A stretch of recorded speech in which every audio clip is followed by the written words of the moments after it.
Uyu munsi tugiye kuba twarebera hamwe ibintu bitanu umukobwa ashobora kugukorera bikakwereka neza ko agukunda by'ukuri. Ibintu bitanu bisobanuwe neza rwose.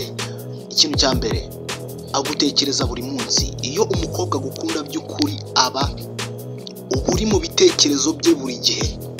Aba ashobora kuba ari mu kazi cyangwa ku ishuri, ariko mu mutima we akumva akumbuye kukubona cyangwa kukumva. Ikintu cya kabiri, akora uko ashoboye ngo umwishimire. Azambara neza, yitonde ndetse yitware neza kugira ngo ubone ko agufata nk'umuntu w'agaciro. Ikintu cya gatatu, arishimiye uri hafi ye. Umuha amahoro, umutuzo ndetse akumva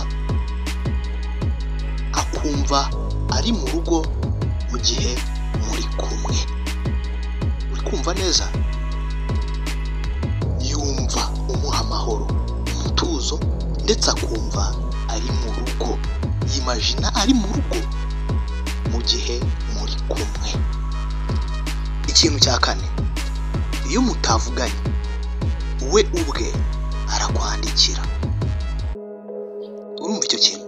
Iyo mutavuganye we ubwe arakwandikira. Ntiyategereza ko uhora nyine ari wowe uhora utangira ikiganiro nyine cyo kuba mwavugana. Urukundo rwe rumutera ubushake bwo kumva ijwi ryawe.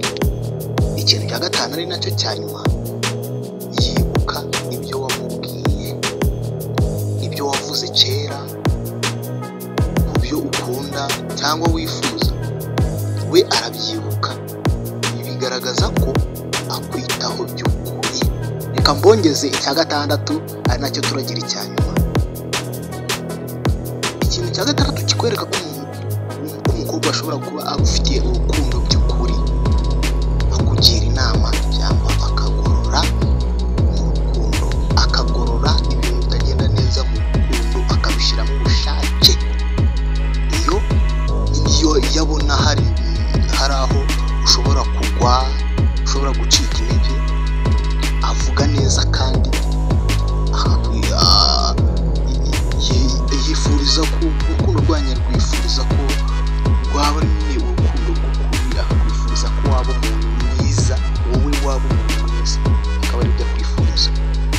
Abakunzi banjye rero ibyo nari nabateguriye, ariko mushaka twazagaruka no ku bindi. Hari ibindi mba nasize inyuma, ariko mba nashatse kubanza kugira ngo mbereke ibi ngibi.